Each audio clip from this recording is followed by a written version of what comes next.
Hello everyone, আসসালামু আলাইকুম। আজকে আমরা যে বিষয়টা নিয়ে গুরুত্বপূর্ণ বিষয়টা নিয়ে কথা বলতে যাচ্ছি সেটা হচ্ছে ফেসবুকে ব্যাংক সেটআপ করা। হুম? এটা আসলে অনেকে পারেন না যে ব্যাংক সেটআপ কিভাবে করবেন, কিভাবে কি করবেন না করবেন এটা আসলে সবাই একটু কনফিউজ থাকেন। হ্যাঁ, তো আজকে আমি আপনাদেরকে দেখাবো যে কিভাবে ফেসবুকে ব্যাংক সেটআপ করবেন। তো আমরা সরাসরি চলে যাব হচ্ছে ডাইরেক্ট আপনার ফেসবুক যেটা আছে প্রফেশনাল ফেসবুক। ফেসবুকে চলে যাব। ফেসবুকে যাওয়ার পরে আপনার যেই প্রোফাইল আইকনটা আছে এটার উপর আমরা একটা ট্যাপ দেব। দেওয়ার পরে আপনার যে ড্যাশবোর্ড আছে, প্রফেশনাল ড্যাশবোর্ড আমরা ওই ড্যাশবোর্ডে যাব। ড্যাশবোর্ডে যাওয়ার পরে আপনার এই যে মনিটাইজেশন যে অপশনটা আছে, সবাই আশা করি দেখতে পাচ্ছেন মনিটাইজেশন অপশনটা। আমরা জাস্ট মনিটাইজেশনে যাব। যাওয়ার পরে এই যে আপনাকে বলতেছে যে ব্যাংক সেটআপ করার জন্য এই যে সেটআপ, হ্যাঁ? তো আমরা সরাসরি ডাইরেক্ট সেটআপে এটা ক্লিক করে দেব। এখন এখানে ইম্পোর্টিং যেটা হচ্ছে সেটা হচ্ছে আপনার প্রথমত হচ্ছে আপনার এনআইডি কার্ড লাগবে, কারণ এনআইডি কার্ডে আপনার লিগ্যাল নামটা আছে। আর দ্বিতীয় অপশন হচ্ছে আপনার একটা ব্যাংক অ্যাকাউন্ট নাম্বার লাগবে। ৩ নাম্বার অপশন হচ্ছে যে ব্যাংকের অ্যাকাউন্ট নাম্বার নিবেন ওই ব্যাংকের ব্রাঞ্চ কোড বা সুইফট কোড যেটাকে বলা হয় ওটা অবশ্যই হাতের কাছে রাখতে হবে।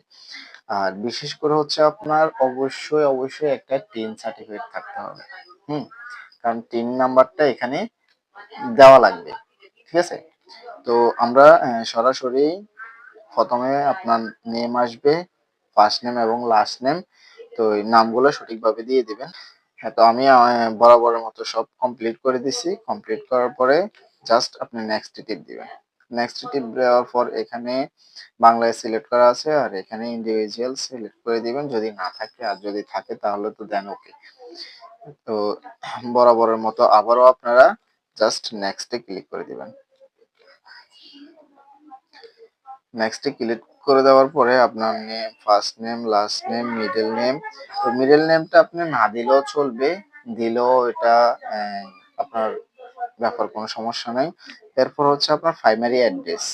অ্যাড্রেসের জায়গাতে আপনার ভোটার আইডি কার্ডে যে অ্যাড্রেসটা থাকবে বিশেষ করে ওই অ্যাড্রেসটাই বসানোর চেষ্টা করবো, হ্যাঁ? তো আমি অ্যাড্রেসটা সিলেক্ট করে আবারও ফিরে আসতেছি। তো আমরা বরাবরের